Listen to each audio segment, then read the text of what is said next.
Director at EDC. I've been here for more than 20 years. EDC stands for Education Development Center, which is a global nonprofit that advances lasting solutions to improving education, promoting health, and expanding economic opportunity. I've worked in the field of adolescent health research for over 25 years, and I have a specific interest in cyberbullying and social media use, as well as adolescent mental health.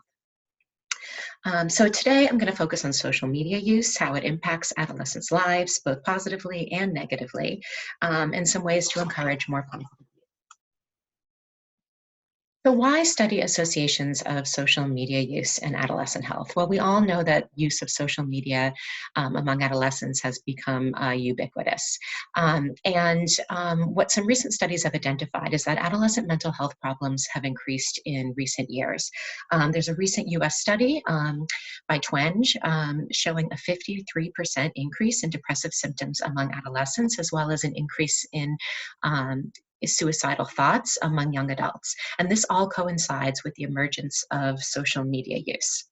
And so that really raises a lot of questions about how we can sort of simultaneously prepare and protect youth in an increasingly digital world. There have been a lot of different explanations posed in terms of why there might be a social media use connection with mental health. Some common explanations have to do with, particularly among girls, have to do with perhaps feelings of exclusion or isolation, FOMO, fear of missing out, pressure to promote a certain self-image, unhealthy social comparisons, and not to mention the potential for cyberbullying, as well as exposure to unhealthy or developmentally inappropriate content. So today in this presentation, we're going to talk about how social media use is associated with adolescent substance use, mental health, and school engagement. We'll be talking about what the perceived benefits and harms are of social media use among adolescents, and then talk about how we can help adolescents strike a better balance in how they use social media and shift their behaviors towards more beneficial, supportive, and productive use. So the data that I'm going to present to you today is from a study called the MetroWest Adolescent Health Survey. It takes place in 25 communities that are west of Boston, Massachusetts. It's a large-scale survey that's done every other year since 2006. And the primary goal of the survey is really to provide local data to the communities that are surveyed to help them improve their education, prevention efforts, interventions, et cetera, policy efforts as well. The survey, if you're familiar with it, is based on the Centers for Disease Control and Prevention Youth Risk Behavior Survey, but we add additional questions to monitor local concerns and emerging health issues, including questions on social media use. And the data that I'm going to be talking about today, we survey both middle and high school students, but I'm going to focus on the high school data today. As I said before, these are 25 communities west of Boston. Nearly 25,000 students are represented in the data that I'm showing you today. And we have an 88% student participation rate. So this is really a census survey with a high participation. Excuse me. So the first question, how is time spent on social media associated with adolescent health?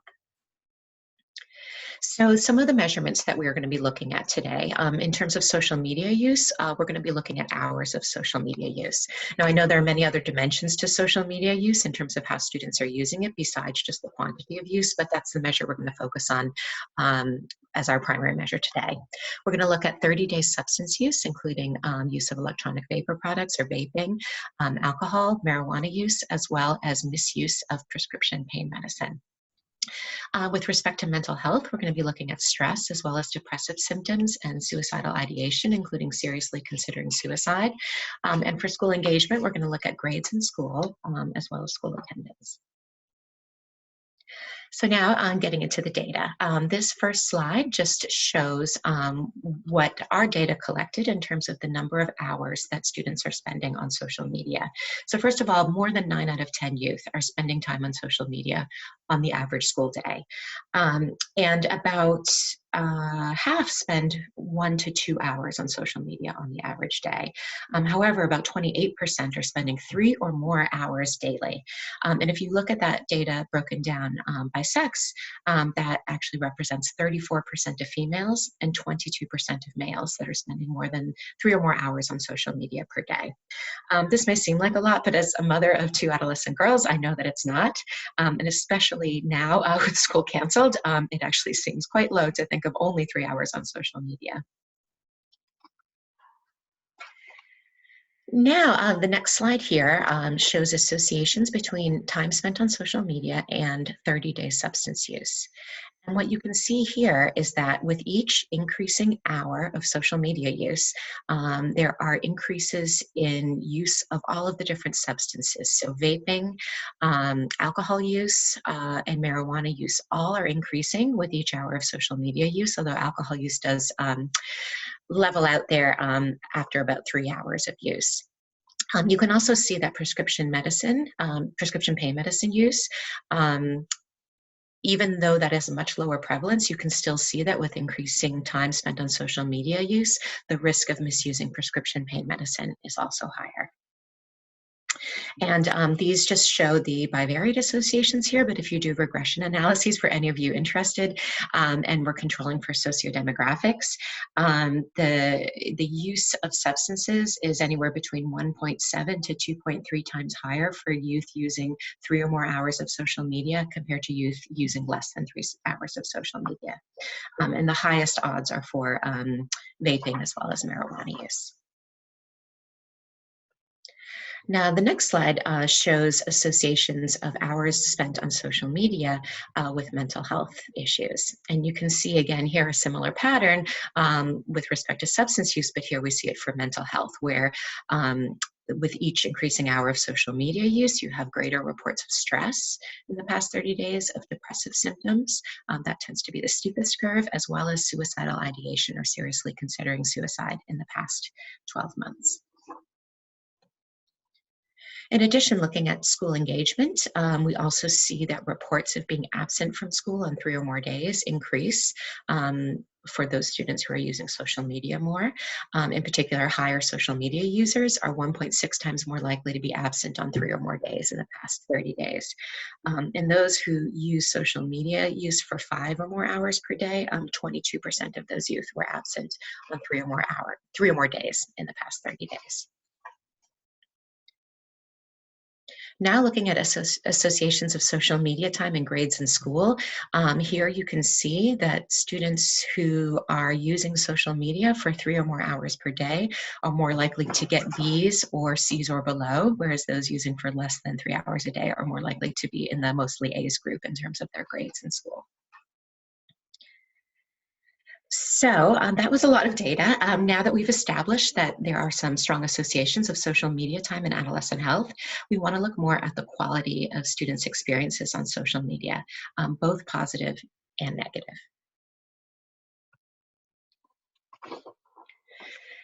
So first, we'll talk about some of the benefits of social media use. And even though we see that, again, students who use social media more are reporting more mental health problems, they're clearly getting a number of benefits from their use of social media. About 2/3 of students feel more connected with peers because of social media. Over half have found people who share common interests. About 1/3 have gotten support on social media, and about 1/4 have spoken up on social media about things that are important to them. And while we commonly believe that social media use contributes to low self-esteem and feelings of exclusion, about 1/4 of youth say that it helps them feel better about themselves. And for all of these benefits that I just named, those youth who spend more time on social media, 3 or more hours a day, are more likely to endorse that they receive these benefits from social media. Now, switching to some of the disadvantages of social media use. First, we have a lot of students who spend too much time on social media and who acknowledge that. So that is the largest disadvantage that students are mentioning. But in addition to that, about 1/3 say that social media use keeps them from doing other important things like school or job or family responsibilities. About 1/4 say it makes them feel badly about themselves, left out or excluded. And the same number feel pressured pressure to post things that get a lot of comments and a lot of likes. A smaller proportion also say that social media has hurt their relationships with peers and that they have serious conflicts with family because of their social media use. And again, those students who are reporting more time on social media are more likely to endorse these negative attitudes towards social media use in addition to the positives. So how can we take this information that we know about social media use and adolescent health, as well as their experiences on social media use, and use this to improve how youth are experiencing social media in the online world? So for many teens, the negatives of social media use still outweigh the positive. As I mentioned, a lot of youth are feeling excluded or anxious, socially excluded. They might be making unhealthy comparisons, leading to poor self-image and low self-esteem. They might see developmentally inappropriate content. They might experience or perpetrate cyberbullying, or both, because a lot of youth do play dual roles in that. And they might be using social media constantly. That can be disrupting their sleep or contributing to academic decline. On the other hand, we know that there are some positives, as we heard, that that they are giving and receiving social support to their peers, particularly some students who feel more marginalized in their day-to-day life at school can often find social support online, which is really important to them. For example, LGBTQ youth, there have been some studies that have shown that. In addition, another positive that youth can obtain health information using communities online can help build social capital, and they can also be online to advocate and mobilize for change, which I think is something really important that adolescents can do. So in terms of encouraging positive use of social media, a lot of the current approaches rely on parents, which now we are all more stressed and anxious than ever. But a lot of the traditional approaches have just told parents you really need to monitor and restrict your children's use and protect them from negative content online. So you have to monitor the time they spend online, what they're seeing. You have to know their passwords. You have to make sure that they're not using their phones too much and they're not keeping them in their rooms at night and all those kinds of things.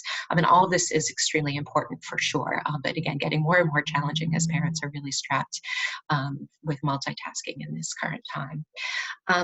In addition, there's been a lot of responsibility placed on schools to help educate and prevent cyberbullying, to educate students on things like their digital footprint, to help them discern accuracy of information, which is really, really important, again, especially with all of the information circulating now. And I know one of our other presenters will be talking about that.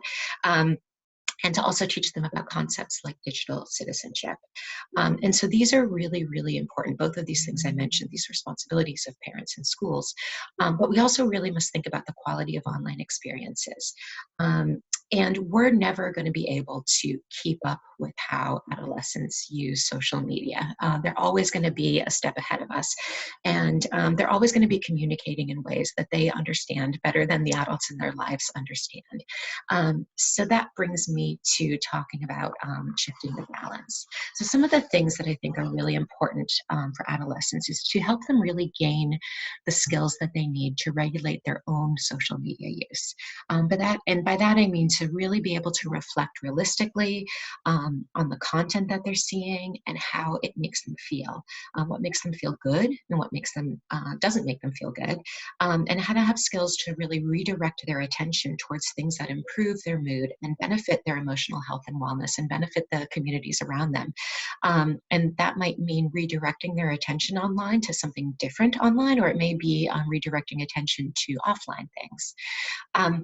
In addition, we want to help encourage adolescents to teach them skills to communicate better online, to focus on providing encouragement and support and make online spaces feel safe and comfortable and supportive, and help adolescents really feel like they belong, to help, again, shift the norms so that the norms are more focused on kindness, respect, and support.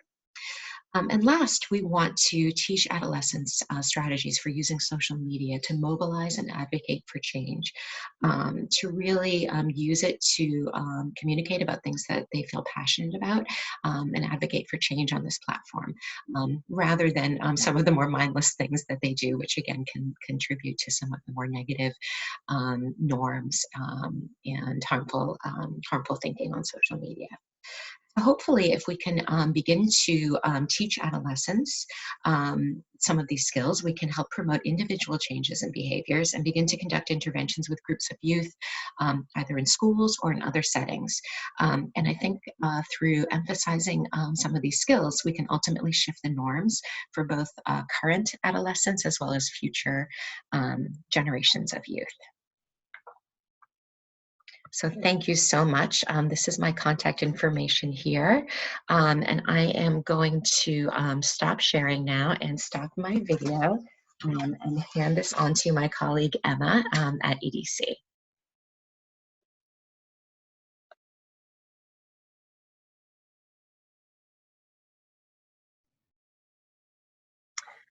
Hi, everybody. Thank you, Sherry and Katya, for the wonderful introduction and presentation.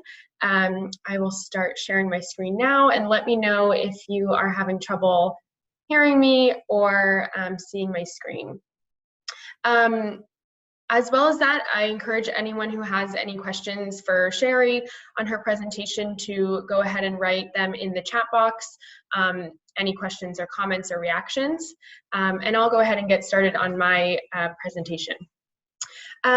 So I do want to start by reiterating what Sherry and Katya said about the kind of pertinence of this discussion about preparing youth for a more digital work, for a more digital world, given the environment that we are in now with the COVID-19 pandemic. In particular today, I'm going to be talking about EDC's work on the AWARE2 project, a JP Morgan project that just wrapped up this past fall, which was focused on preparing youth in Southeast Asia for work in a more digital world. And in particular, I'm also going to be speaking about our efforts to measure that and to measure their employability for the digital economy. And I think as well that this is especially pertinent now that we're seeing, greater calls to work from home. For those of us in the United States, that is sometimes kind of typical, but for some of the populations that we work with overseas at EDC, that is not as common of a situation that they find themselves in. So preparing people to work in this kind of environment will be really important for the future. So just an introduction on myself. My name is Emma Catalfamo. I am a research assistant on the monitoring and evaluation team in Education Development Center's International Division. And I work mostly with our youth workforce development projects, as well as with some of our health and basic education projects as well.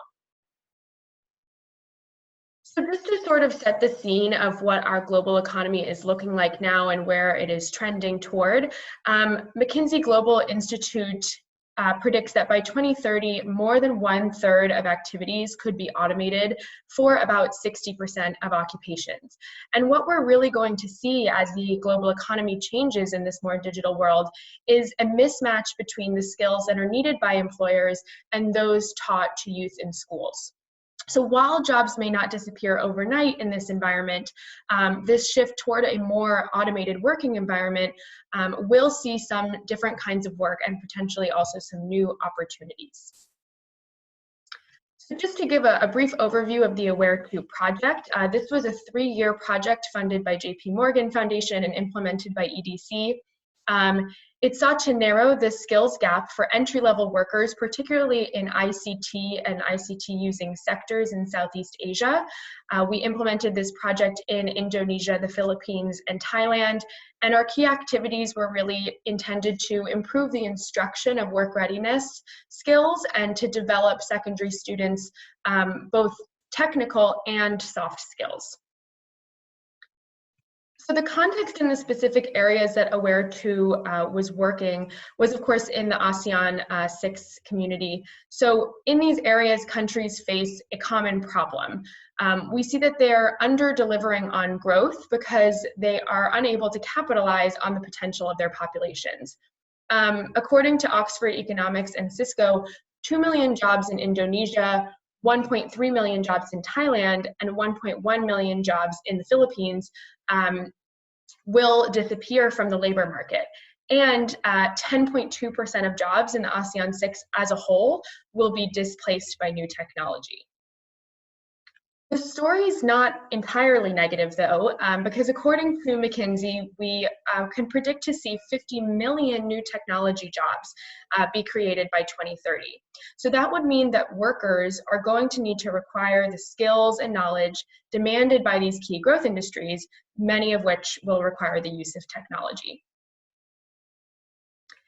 There is a growing need to reclaim the human stake in the world of work as it becomes more automated.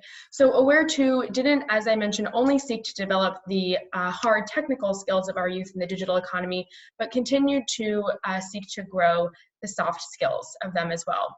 As you can see here, these are the types of skills that are predicted to be needed in a digital economy.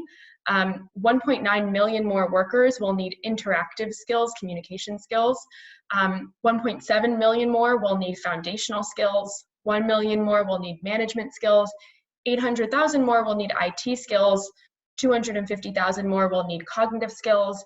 And 750,000 fewer workers will need operations skills. So this kind of goes to show that when we're preparing youth for our work in a digital economy, we need to focus on both the technical and soft skills for these youth. AWARE2 did not only seek to develop these skills, but as I mentioned, we also wanted to develop ways of measuring youth's employability for this digital economy. I do also want to share the AWARE2 ecosystem, basically how this project worked. Key AWARE2 activities included training teachers in EDC's Work Ready Now curriculum, which is an active learning approach to delivering effective work readiness skills. There's several modules in the Work Ready Now curriculum, which include personal development, communication, workplace behavior, leadership, health and safety, worker rights and responsibilities, and for the AWARE2 project, we also included a digital component of the curriculum. So AWARE2 was really training students and training teachers in the training trainers in the delivery of this curriculum, but training students in digital skills as well, such as email etiquette, maintaining an online presence, animation, graphic design, programming, and these were done often through digital boot camps, which we conducted alongside local ICT industry partners.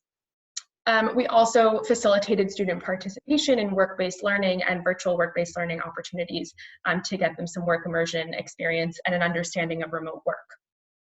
So essentially what AWARE2 was doing was trying to help facilitate the linkages and skills transfers that are necessary to prepare the talent pipeline of youth with the skills that are relevant and valued now, while also instilling in that future workforce an ability to continuously learn and adapt as the economy is going to continue to change and become more digitalized. So now we'll talk a bit about this tool that we developed to measure youth employability for the digital economy. It's called the Employability for the Digital Economy tool, or the EDE as we also refer to it. So the kind of rationale behind this is based on some definitions by York and Knight about employability, which is that it's more than just getting a job, but it's also this complex web of characteristics that combined give the youth potential to obtain, maintain, and succeed in a job. And there's 4 characteristics here that constitute one's employability. The first is understanding, which is your depth of knowledge in a particular subject area. The second are your skills or skillful practice, which is less about having a certain level of skills, but more about practicing skills that are contextually appropriate. The third is efficacy, which is your attitude toward your own learning, which then influences your thoughts about your ability to make a difference. And the final one is metacognition, which is your ability to reflect on your learning and take action accordingly. So the EDE measures these 4 characteristics, understanding, skills, efficacy, and metacognition, but relative to the digital economy specifically. And we worked with 2 cohorts of youth in AWARE2, and we designed this tool with subject matter experts within our organization and with our in-country project implementation staff so that we could guarantee it was contextualized to those local areas. It consists of 4 sections, 1 section per characteristic, and these can be measured individually to kind of see how they're scoring on each characteristic, or it can be taken as a whole to measure employability generally.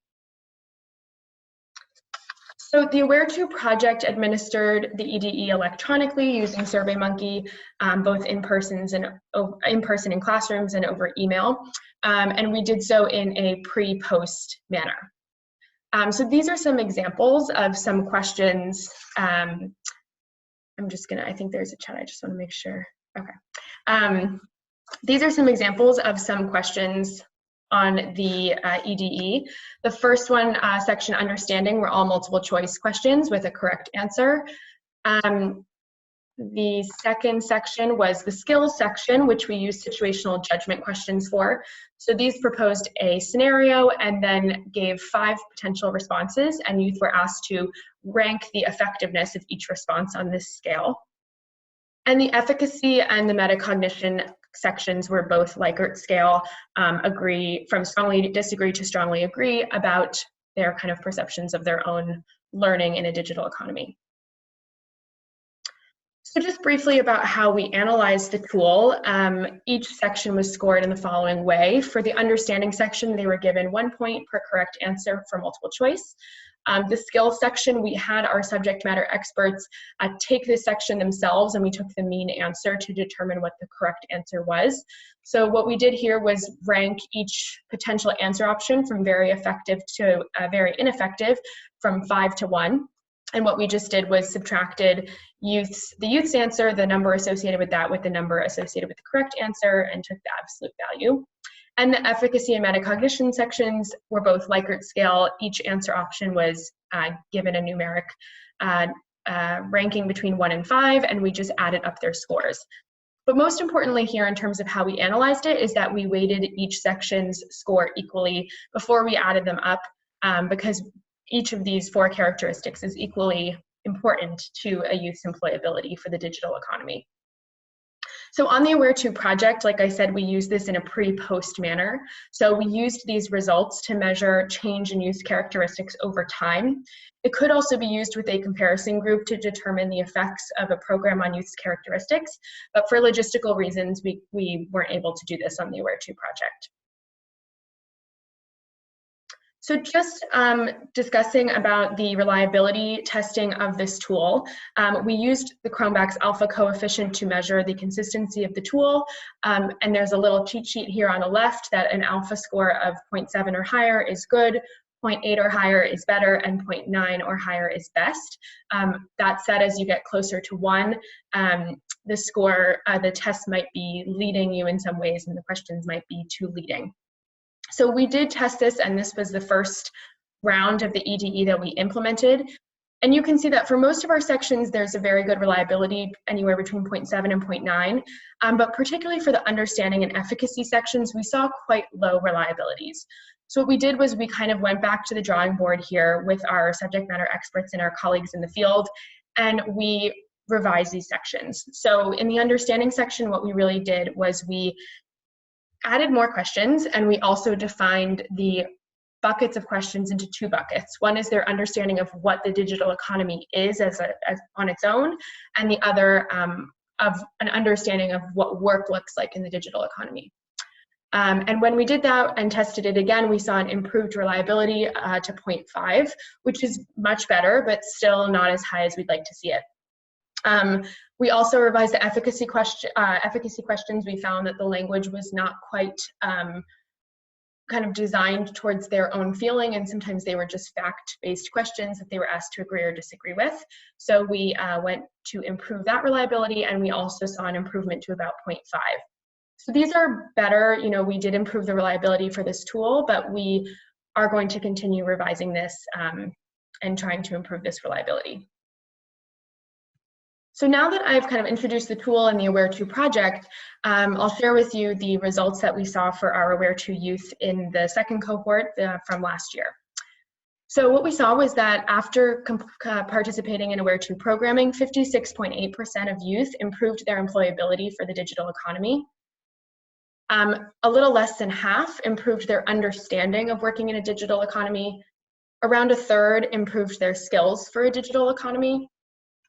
Around half improved their ability to reflect on their learning and change their approaches as necessary in a digital economy. And likewise, around half improved their beliefs and attitudes about their abilities in a digital economy. So these were great outcomes for the AWARE2 project and for the youth that participated in our programming. I also want to talk a bit about the lessons learned in developing this tool and where we'd like to see it go in the future. Like I said, we do want to continue making improvements to this tool and in particular to its reliability, so we will continue to do that. We also found, like I said, that carefully defining those buckets of questions as well as increasing the number of questions in each section really helped to improve the reliability of the tool. And likewise, we really feel that collaborating with our field team staff was critical in the process of developing a strong tool, because those contexts can change, obviously between us in the United States and our colleagues, say, in the Philippines, but even between the Philippines and Thailand, especially when those situational judgment questions come into the picture. In terms of a future direction for this tool, like I said, we used it to measure change over time, but I think it would be interesting to measure, to kind of develop a standard threshold of achievement for this tool about whether or not someone is considered employable. That said, I just spoke about context. Different countries that we work in EDC and all around the world are more digitalized than others. So I really do think that when you're thinking about developing a standard threshold for employability, you'd need to think about it more on a continuum than just one threshold that can be used everywhere. So that is where we would like to see this tool go in the future. So that is all from me. Here's my contact information, my email address, and please feel free to share some comments or questions, reactions in the chat box, and I will get to them at the end. But for now, I'm going to stop sharing, and I will pass it back over to Katya for her presentation. Hello again, everyone. Thank you, Emma. Thank you, Sherry. As I was listening to the presentation, I was struck again by how some of the skills that we call on when we do the analysis of what's needed for youth and the digital futures actually have a common thread, and I will talk about it as I share my presentation. So I'm just going to do the screen share right now, if I can find it. Where is it? There we go. Let me know in the chat box if you do not see my slideshow. Do you see it? Okay. Sorry. Okay, I'm going to start now. Sorry for the delay. So I'm going to talk about critical information engagement as a key 21st century competency to build resilience to misinformation through education, but generally to just be more responsible, more engaged, more productive participant in the information space that we have today, and the role of schools and education, informal and formal education structures in that process. Very quickly about IREX. Oh, there we go. IREX is, as I mentioned in the introduction, is a nonprofit. We work in over 100 countries directly, and 125 through exchange programs, and implement programs that empower youth, cultivate leaders, strengthen institutions, including educational systems, and extend access to quality education and information. This is my contact information. I serve as IREX's global lead for media and information literacy. My background is in education and in media, and maybe that's why the media information literacy makes sense. And here's my email address in case anyone has any questions and follow-up to my presentation. Before I start talking about our solution, the work that we've done and what we've learned from it, I want to talk about the problem. The problem of disinformation, misinformation, and the overwhelming amount of information generally that we have in our information streams today. It is a big problem. Disinformation has kind of become of a buzzword in Washington, D.C. in the last year, and it is a general understanding and acknowledgement that it has devastating effects on governance, peace, security in communities. It polarizes, it erodes trust, it threatens integrity of elections, it can lead to conflict. Disinformation and manipulation of information serve as a tool of manipulation, extremization, and radicalization. As we're seeing with the COVID-19 pandemic, it also creates panic and leads people down rabbit holes of ineffective or sometimes dangerous self-cure, and overwhelms information flows. When people don't know how to discern what's fact-based and what's not, it creates really unpleasant and sometimes deadly effects on communities and individuals. We have this problem now because with the digital transition in the last decade, disinformation spreads faster, further, and at a higher volume than ever. It's not only disinformation, misinformation generally, but disinformation is particularly effective because it effectively leverages some of the very human vulnerabilities to bad quality, emotionally triggering information. The problem is both caused and exacerbated by the fact that professional media no longer control the production of information, and everyone, including young people, are both consumers and producers of information. Traditional formal and informal education structures, with some rare exceptions in countries like Finland, actually do not yet prepare young people or adults to deal with this easily accessible and incessant stream of information. Just to give you a quick glimpse of how much information we have today, there's a wonderful website called Data Never Sleeps. It talks about the fact that every minute of the day, we produce about 4.5 million videos and share them on YouTube. Every day, 95 million photos and videos are produced by people. This information is shared by about 1.5 billion people just present on Facebook, not including all of the other platforms that we have. The world produces about 250,000 worth of Libraries of Congress worth of data every day. Think about the volume of information. Not all of it can be good. In fact, most of it is quite bad. It also spreads really quickly, and we at IREX have done some analysis of why that happened, and there are multiple factors that contribute to it. First of all, we have easy accessibility through digital devices to all of this information. As Sherry's presentation pointed out, young people spend a lot of time interacting with their social media. It is not just social media, it's all of the other information that kind of comes at us through digital devices, and they are addictive. Many of us reach for our phones when we hear the ding, the notification sound instinctively, because it motivates, it triggers a positive reaction in the same part of the brain that gets triggered. It's the reward center that gets triggered when people gamble in Las Vegas. It has the same random reward and fast reward mechanism built into it so that we stay hooked on our devices. Misinformation, and by misinformation I mean generally bad information, not necessarily produced with malign intent, is really easy to produce. It doesn't have to follow journalistic principles of quality of data, source verification, multiple opinions, a balanced effective opinion. It is extremely easy to produce and share, and it's done very quickly. We engage with this information through a filter of emotion and biases. When we don't have time to engage our critical thinking and really analyze information, we rely on shortcuts built into our brain by evolution. They include confirmation bias, they include familiarity bias, the illusory truth effect, things like endorsement bias. What that means is when we are confronted with a huge volume of disinformation and misinformation and information generally, and a lot of it is emotionally charged, especially when you feel threatened, if you're looking at the information about the pandemic, for example, we turn, the executive function of our brain kind of turns off, and we rely on the quick response mechanism that we have developed to fight or freeze, which are all, this is where all of these shortcuts are stored.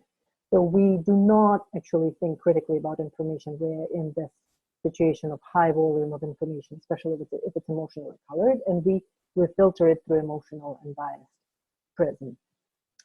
This engagement translates into advertising revenues. All the social media platforms' business models are built on algorithms that prioritize engagement. The more we engage with information, the more advertising revenue the platforms like Facebook receive. These algorithms are not evil. They have not been set out to peddle disinformation and misinformation, but they have been set up to prioritize engagement, which translates into advertising revenue. And so by default, the way they're built, they will push more of the same kind of information to people once we have your data and preferences. So while all of this access and everything is kind of rigged to be easy and intuitive, skills to discern information and from disinformation aren't. They require metacognition, they require cognitive reflection, which is your ability to suppress your immediate and intuitive response, which is often wrong, and engage your executive brain function, which consists of critical and analytic thinking.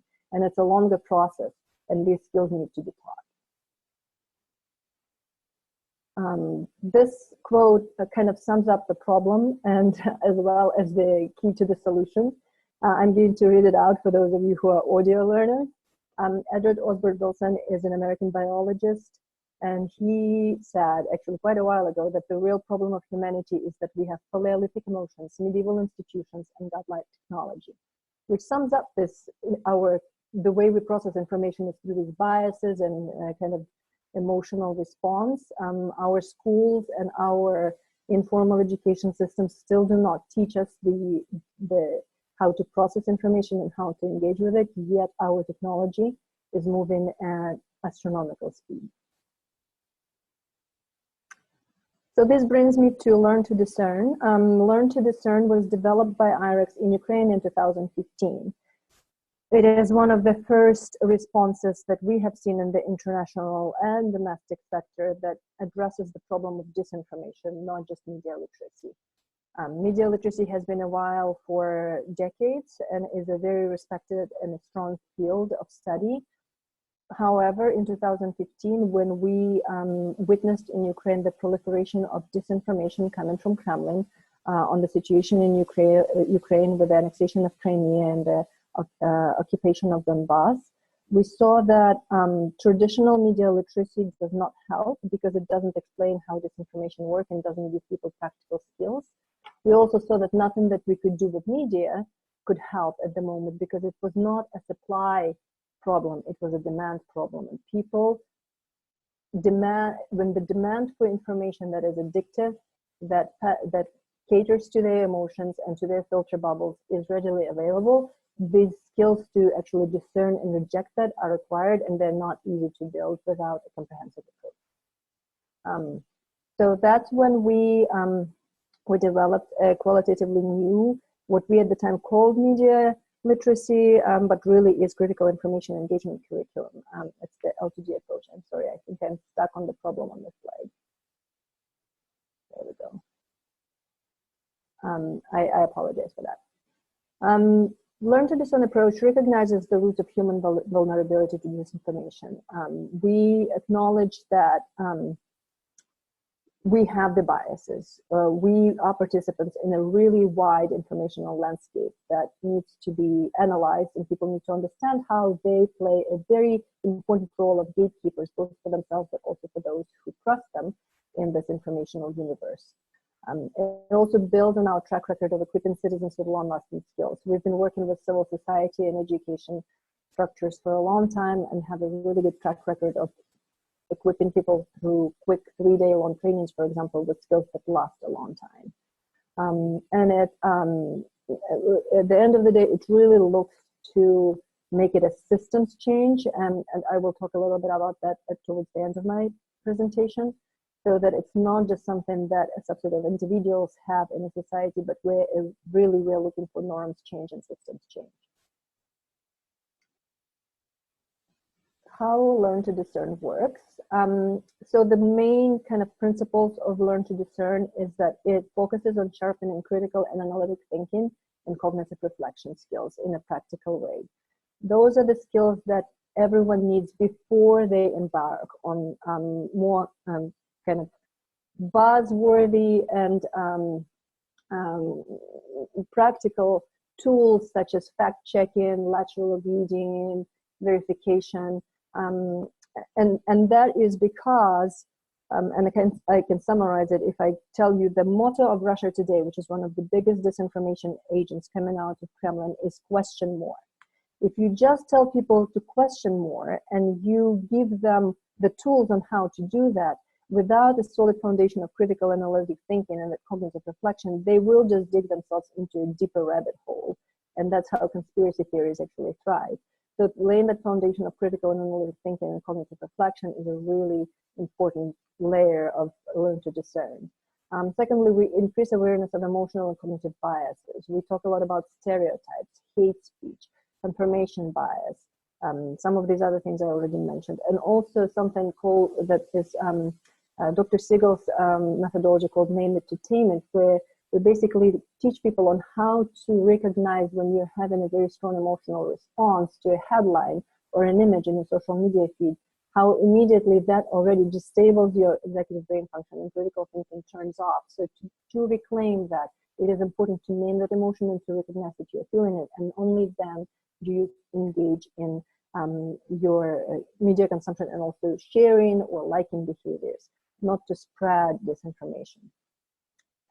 So we improve ability to identify and resist informational manipulation, and importantly teach and inspire people how to reach out to their peers and build at least awareness and knowledge about media information literacy and critical information engagement before passing on the skills. The focus is always on how to process and engage with information and not the what. IREX is not, and even though we work with many independent media outlets worldwide, we never in our Learn to Discern refer people to this is a good source or that is a good source of information. So people always ask, people always look for additional shortcuts. And so if you are the expert, why don't you just tell us what is a good media outlet? The problem with that is media ownership can change hands really rapidly, and so you can't quite recommend a good source without being sure that in 3 months someone else is not manipulating people through that very source. And secondly, it takes away the agency from the consumer, the very thing that we are trying to build, and the ability to discern themselves no matter what the source, what information is quality and what information isn't. So as I said, we started this work in Ukraine in 2016, and in that program, it was funded by the Canadian government. We have trained 15,000 people in Learn to Discern skills and knowledge. And they have passed on those skills to 90,000 more informally by the time we stopped counting. But looking beyond kind of those outcome level results, we wanted to see if the skills actually stick and if there is impact output and now outcomes and impact. So a year and a half after the end of the program, we went back to those communities. We tracked down 200 participants in our program and matched them with a group of 200 participants who weren't in the Learn to Discern program, and then had them take a skills assessment test, which was developed using both some widely used media literacy tools like Media Locus of Control, as well as some that we have developed which were specific to disinformation. So the skills that we have tested are listed here. It's the ability to identify objective information versus disinformation, understanding the news media industry, media locus of control, and behavioral self-assessment. The results of this work show that even a year and a half after the last training, the participants in our program have scored 13% higher at identifying disinformation, 25% higher in checking multiple news sources, and 28% higher in understanding the news media industry. 13% might not seem like a lot once you look at this, but when you think about the outcome of elections and the ability to discern disinformation around elections, it is a really, really good outcome. So, because we were confident that our work produces impactful, statistically significant results, we have taken it to other places. Today, Learn to Discern is implemented in 11 countries, including the 3 Baltic states, Latvia, Lithuania, Estonia, Georgia, Serbia, Ukraine, Tunisia, Indonesia, Sri Lanka, and the US. In Ukraine, we were able to take it to schools. In 2017, we have convinced the Education Ministry, the Ministry of Education and Science, that this is something that needs to be integrated into instruction. Yeah, the key here was that the Ministry of Education and Science has embarked on the new Ukrainian school reform, where they were already looking at their curricula and revising their priorities.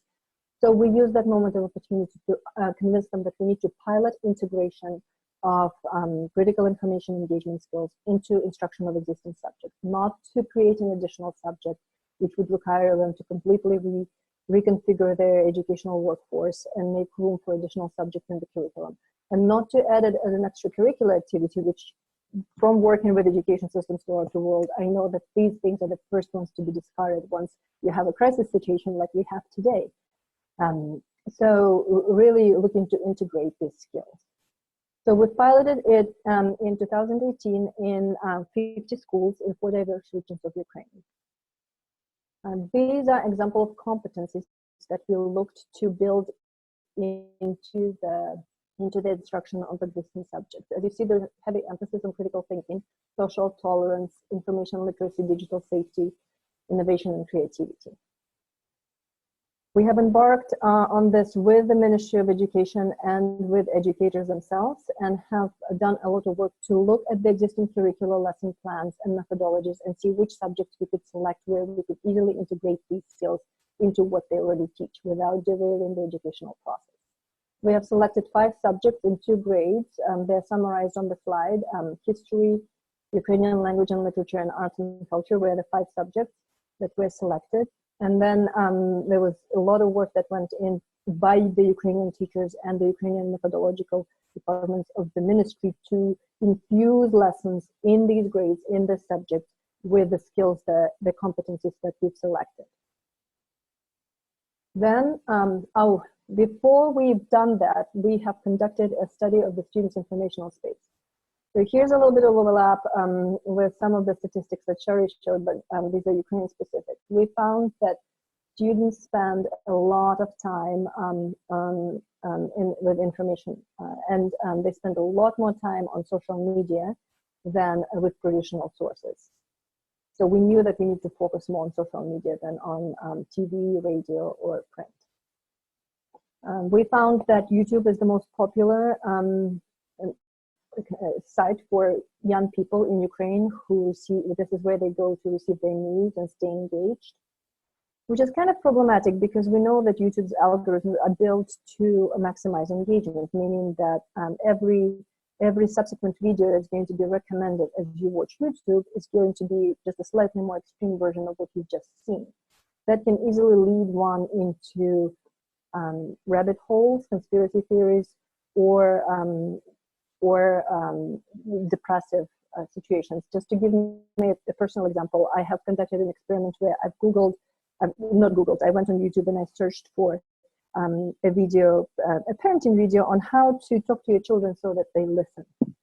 And I left that YouTube then to run with their recommended videos for about 3 hours. When I came back, the video that was running there was basically a self-help if you are suicidal and depressed.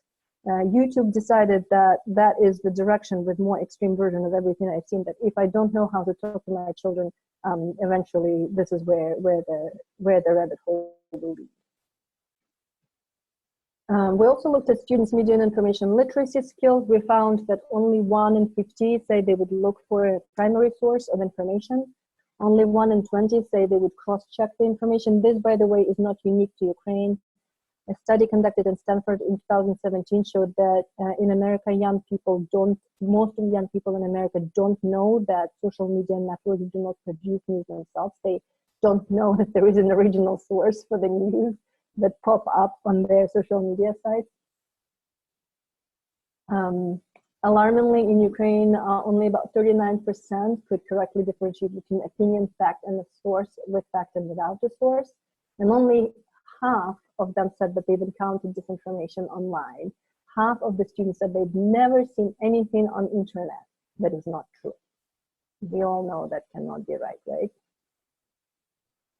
So we have then supported teachers as they rolled out this integrated. We've trained the teachers. They had gone through a very intense boot camp, which gave them the methodologies on how to integrate these, how to teach these integrated lessons as part of their instruction.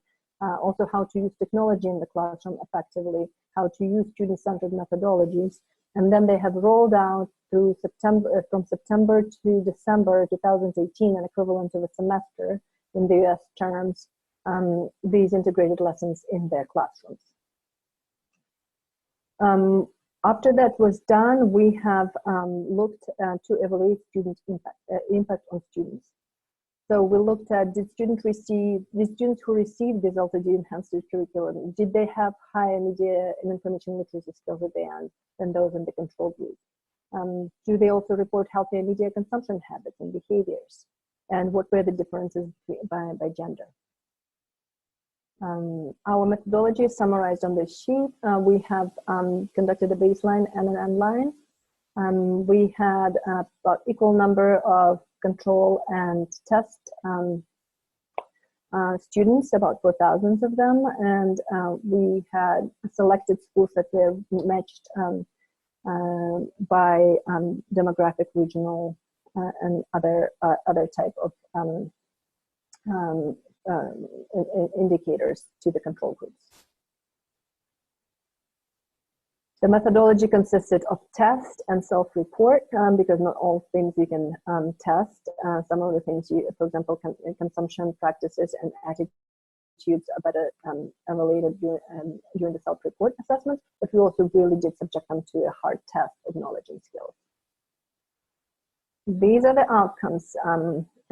After receiving on average about 12 to 16 lessons over the course of 4 months, students in the control group were twice as likely to detect hate speech, 18% better at identifying fake news stories, 16% better at differentiating between facts and opinions, and 14% more knowledgeable about the news media knowledge industry. I will quickly tell you that since this pilot, we have taken the pilot to scale and are now working nationwide, and we're building on these results. So when people question the 18 and the 14%, I always say we did not start with 0. It doesn't mean that the other group is completely unknowledgeable or completely cannot differentiate, and also that the results in the education system are cumulative. So now that we're doing this more along, going through more subjects, we're seeing much higher outcomes. Additional results, were kind of unintended outcomes where that students reported that they actually liked the learn to discern infused lessons way more than the ones that were not. And we attributed that to a more student-centered methodology and the use of technology in the classroom. They were also 13% more likely to say they believe critical information engagement skills are useful in their life compared to the control group. And girls had bigger differences than boys between baseline and end line. And we are looking into why this is, because these results are sustained even now that we are taking this program to scale. A quick slide on the change process. This is applicable not just to the work of Ukraine, but in other places where we are trying to work with the education systems.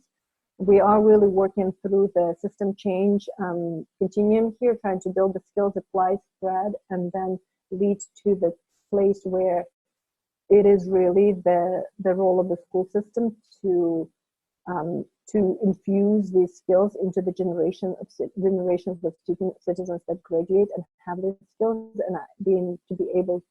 and are able to better participate in the today's evolved informational space and civic space. And as I mentioned, we are taking the Learn to Discern program in Ukraine to scale. We now are working nationwide in all 24 regions of Ukraine throughout the country. And in addition to rolling this out in schools, we are also retraining the pre-service and in-service teacher training institutions so that in about 3 years, it is not IREX who trains the teachers to roll these out at schools, but it is the Ukrainian government institutions that prepared teachers are doing that. And really that's when we will see the massive systems change and the sustainable systems change. And the final slide is, I've added it yesterday because of the focus on e-learning that we all have been looking at in the last several weeks. We have developed e-online learning resources as well. I will send and follow up in the chat the link to this course. It is in English. It was developed in Ukraine for English language learners, and is basically taking L2D online and looking at behavior change and comprising a resource that's really youth friendly because it's not text heavy. It includes a lot of memes, videos, social media elements that have different formats and do not rely on self-learner just sitting and processing large volumes of information by themselves, but actually really engaging with information. And with that, I will finish my presentation. I realize I'm a little bit over time. I apologize for that. And I will turn off my video and mute my myself and hand this off to our last presenter, Jennifer from Street Law. Great, thank you, Katja. And I love that last slide as well. So as I get my presentation up and on the screen,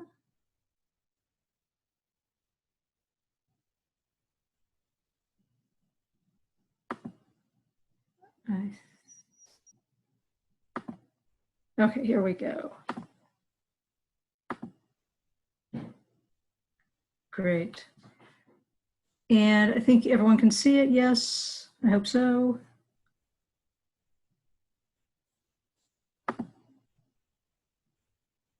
All right.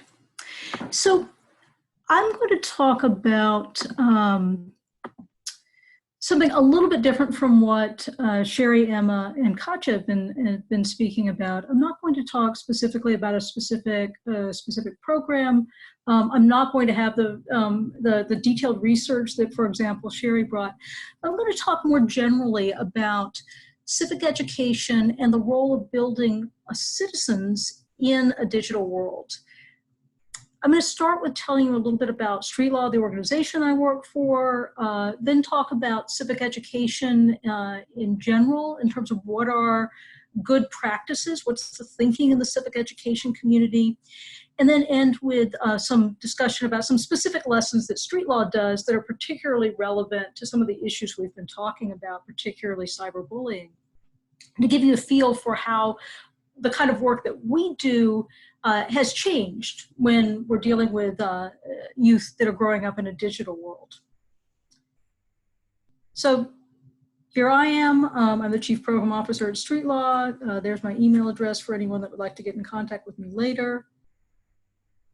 And this is a little bit about Street Law. You know, we're a small nonprofit organization. We work both in the US and in other countries. Probably about 2/3 of the work we do is in the US, about 1/3 in other places.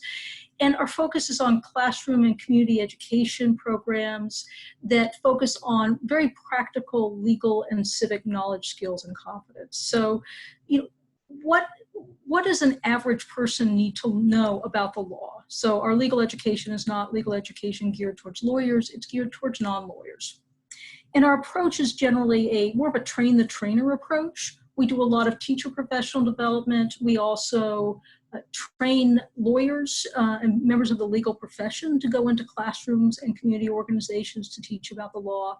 And we do a good bit of curriculum development. So how can we create very student, learner-centered, interactive lessons that allow the student and the learner to themselves come to an understanding about the law and how it applies to them and how they would like to see that law shaped. We're very much avoiding the stand up and lecture mode. So the fact that I'm spending 10 or 15 minutes sort of lecturing at you is a very atypical model for what Street Law would typically do. This slide is a brief snapshot of our organization. Over the course of our history, we've worked in 45 countries. We're working in about 4 countries outside the US right now. Our materials and our professional development reaches all 50 states in the US.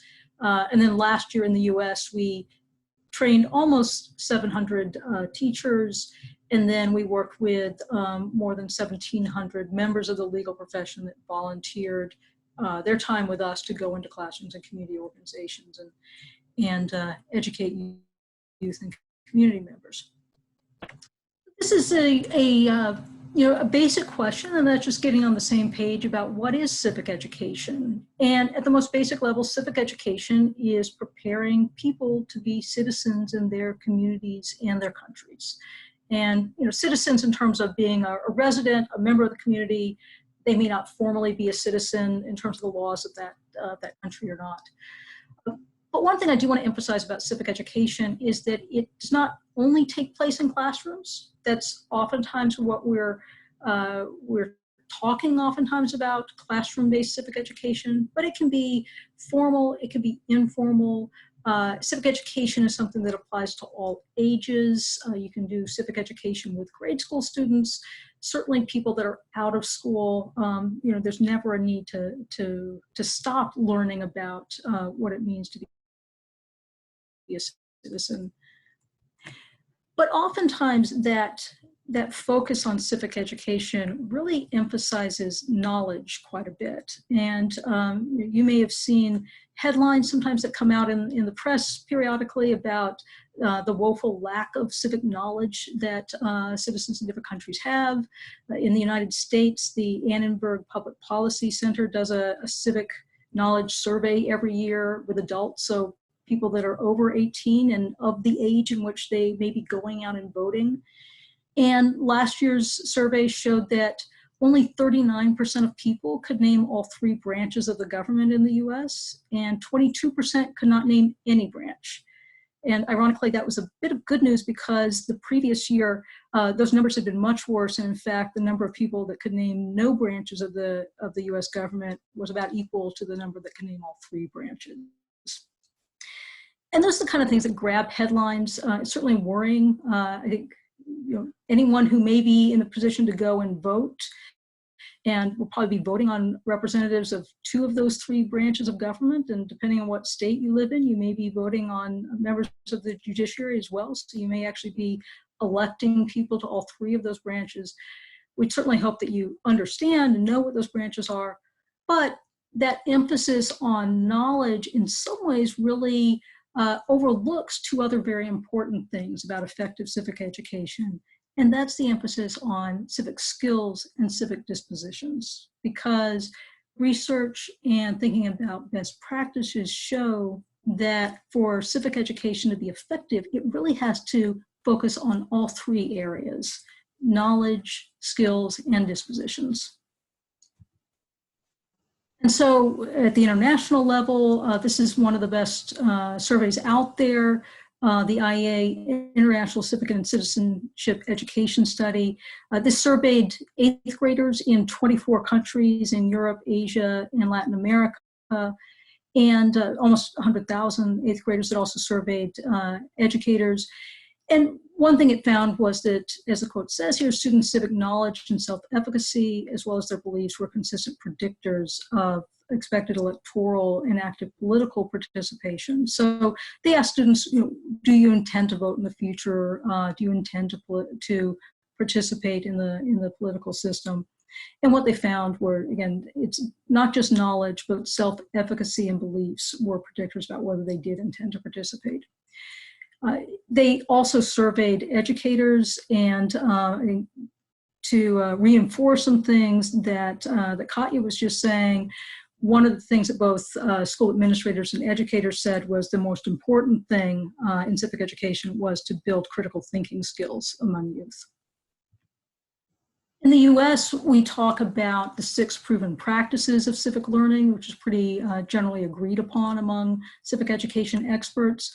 And one thing I wanted to emphasize about this slide, and those 6 proven practices: classroom instruction, discussion of current events and controversial issues, service learning, extracurricular activities, student participation in school governance, simulations of democratic processes. What I want to emphasize is that it's focused on much more than just knowledge. So if you look at those 6 proven practices, so much of it is about giving students the opportunity to really test out and to use skills and to take the knowledge that they may be taught in a class and apply it on things like volunteering in their community, or participating in how their school is governed, or acting out and role-playing, debating policy issues, or mock trials, or mock legislative hearings, or moot court simulations. So really, so much of it is about more than just knowledge. It's about building those skills and that confidence that comes with the skills, so that one would want to become active citizens and contribute positively to their communities. Just bringing this a little bit up to the current world. This is a paper that came out 3 years ago. The Republic is Still at Risk and Civics is Part of the Solution, by Peter Levine. And it really reinforced those 6 proven practices, but it also mentioned that in our current world, we also have to think about civics is operating in, as it says here, an increasingly digital and complex world, that youth are getting their news not through traditional print media, but through social media, a point that Katya was just making very effectively, that we're operating in a more polarized society in which we're facing a lot of complex issues around the environment, around social issues. And then certainly for the US, this last point is that youth in school today are a much more diverse generation than generations that have come before them. And so we're really dealing with some different issues in the classroom and in society around that diversity. And in the US, certainly what we find is that the youth in classrooms are oftentimes much more diverse than the teaching core. So there are also just some issues for teachers around a less diverse generation of teachers teaching classes where their students may have rather different life experiences than they do. So that's something about some of the thinking about among civic education practitioners. This is a lesson that if you were in a street law teacher professional development, we'd probably be starting out with a lesson called, what does a good citizen know, believe, and do? And at this point, we'd probably be in small groups and we'd be modeling how to teach this lesson to students and really having students brainstorm answers to some of these questions. And perhaps as you're sitting here and listening to me speak and thinking about the presentations that you just heard from Sherry and Emma and Katya, there may be some things that come to mind immediately about what does a good citizen know, what does a good citizen believe, what does a good citizen do? A question is, how different is this in a digital world? How different is this in 2020 than it was 20 years ago or 30 years ago or 40 years ago when we didn't have access to the amount of information, the social media tools that Sherry, Emma, and Katya were just talking about? So for example, if we think about what does a good citizen know, some things that might come to mind are, they know about their government structure. They know about those three branches and what's the role of the executive branch and the legislative branch and the judiciary, and what is the role of the federal government versus the state versus the local government. Those are good things for a good citizen to know. You might also think that a good citizen should know about their rights and their responsibilities as a citizen in their country and their community. They should know about the law. How does the law affect them? That's something, of course, that street law is very focused on. How we got ourselves started and an emphasis on a lot of what we do. But in a digital world, all of these things still apply. Certainly in most countries, and certainly in the United States, our Constitution hasn't changed in the past 20 years. Rights and responsibilities are often the same. The law perhaps hasn't changed as quickly as it should, given the very different digital world we're living in. But there are some things that are different. And one difference is that there are implications for how these constitutional principles apply in the digital world. So for example, where's that balance between freedom of speech and the way in which, as Katya was talking about, disinformation and hate speech spreads so quickly in the digital world? What are the implications for policymakers? What are the implications for courts and our police in terms of search and seizure and what is reasonable and what is lawful when we have so much more readily accessible information about people's movements based just on the digital phone, the mobile phones that we hold in our pocket? There's certainly some very interesting issues that the courts and policymakers are wrestling with. Another thing in terms of what does a good citizen know, again, is what are the implications for policymaking? What's the role for policymakers and the law in terms of trying to address some of these very troubling, concerning things such as disinformation, such as hate speech, such as cyberbullying, that are not issues we really faced just a few years ago. Something where the policymakers and the courts are really playing catch up with. And what does a good citizen believe? Well, likewise, there are a lot of things that are probably the same now as they were several years ago. Well, a good citizen really needs to believe that their opinions matter, right? It makes sense for them to have an opinion. They can actually make a difference. They can make their communities better. that there's a value in collective action, right? A good citizen should respect others' opinions, even if it's someone that they don't agree with. That they have a responsibility both to themselves and to others. We're not just a very, such an individualistic place that we only need to consider what's in our own interest, but we're part of a community. And there are some other things that I'm sure that you may be thinking about that you could add to this list. This could be a very long list. Certainly things around racial and gender equality is something that I would add to this list as well. But in a digital world, how are these beliefs very different from what's needed in a digital world? Well, in many ways they're not, but the context in which we're operating is so different, where there's such an increased connection to people beyond just your local community, your own schoolroom, your family. As the previous speakers were saying, there's such a lot of information. There are new organizational opportunities. As Sherry mentioned, social media is a venue. It's a way in which youth can organize. It's something that youth a generation ago didn't have that very readily accessible opportunity. And also, in a digital world, youth have so much better access to information. They can become so much more aware of some of the problems facing not just their community, but their country, their world, and how what they're seeing in their own community is so related to what youth in other communities are seeing as well. And really looking at the youth-led environmental activism is such a powerful example of this. And what do good citizens do? Well, some of the things that you may be thinking about is they volunteer in their community, they vote, they keep up with current events, they advocate for change, they find common ground with other people that they may disagree with, such an essential thing to do in terms of developing public policy. In a digital world, how does this change? Well, communication is increasingly online, as we know, and that means that youth can actually reach out to policymakers much more easily than they could when it was a matter of writing letters or making a phone call, which might have been expensive.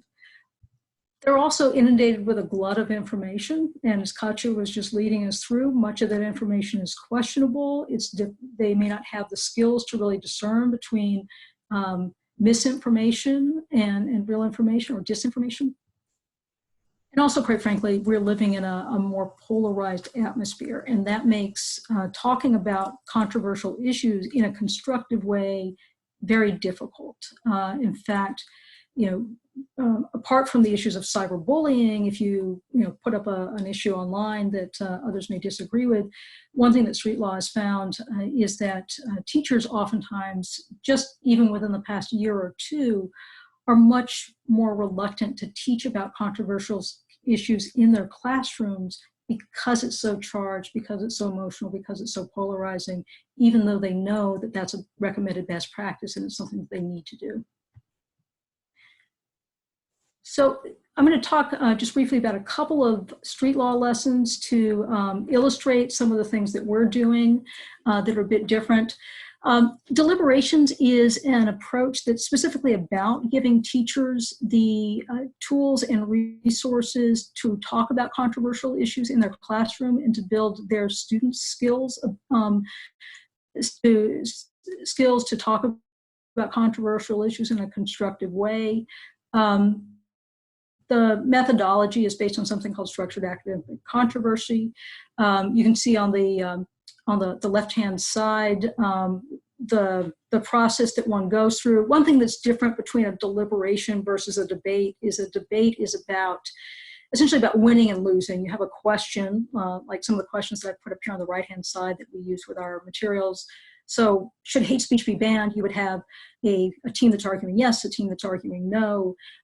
They would make their points, and at the end, some team is chosen, designated as the winner.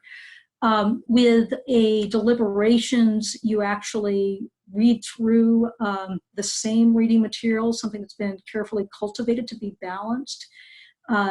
Each team picks some arguments pro and against in the materials that they think are the most effective. They then switch positions and have to pick arguments on the other side that they think are most effective.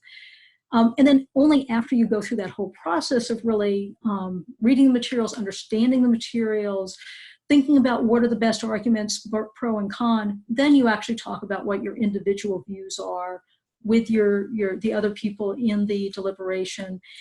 And importantly, the point of that discussion is to find some common ground among the people, even if you disagree on most of the issue. For example, even if you have very different views on whether the government should ban assault weapons, you probably all agree that the idea of someone coming into a school and using an assault weapon is not a good thing. That's probably a very easy common ground to find.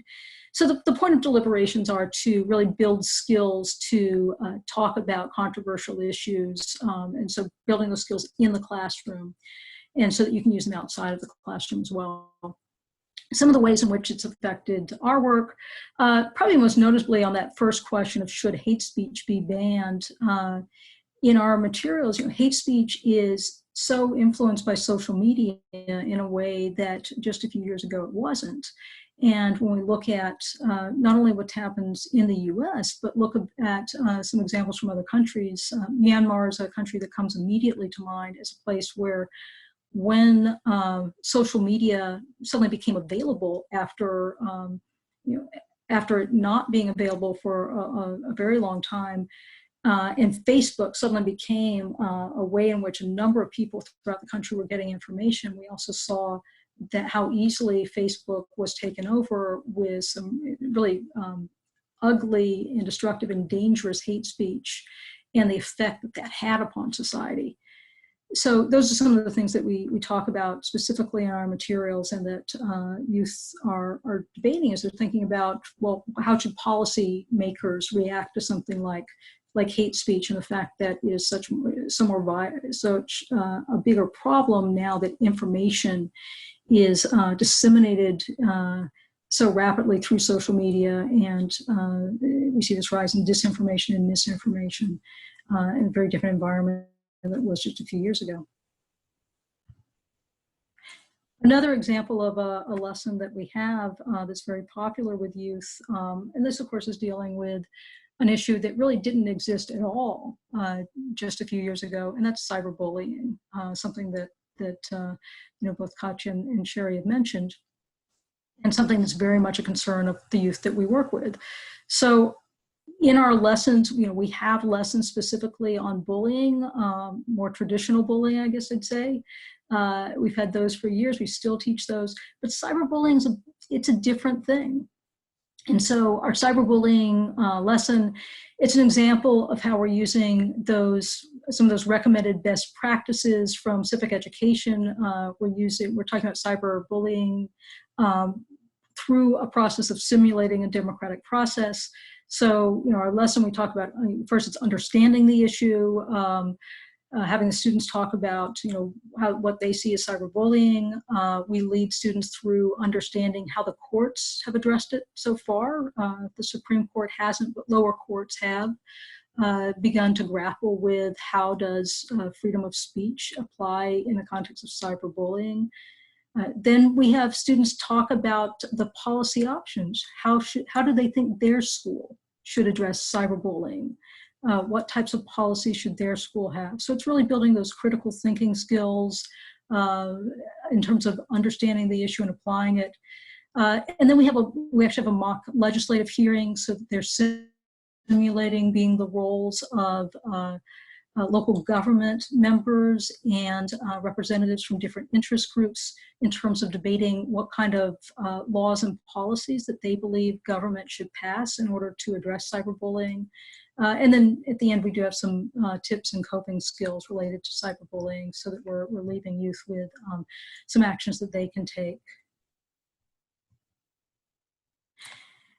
So we're coming to the end of my presentation. I think, again, to emphasize the key points, it's that in terms of preparing youth to be citizens in a digital age, the role of civic education really needs to emphasize knowledge, but also skills and dispositions. Those are all equally important.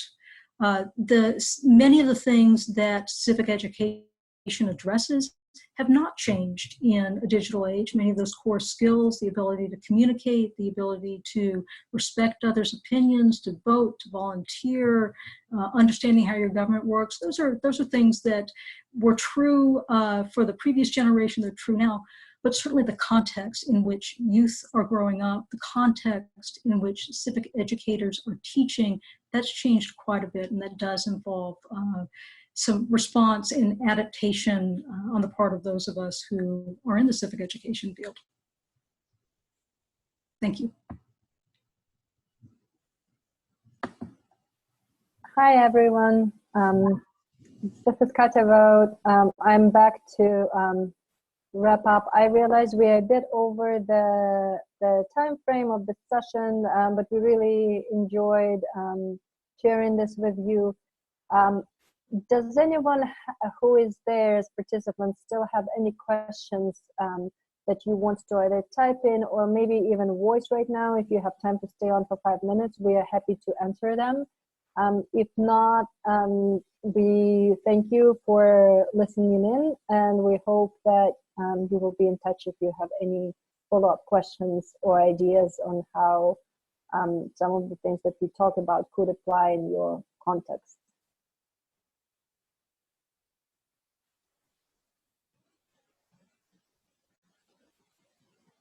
I'm not seeing any questions.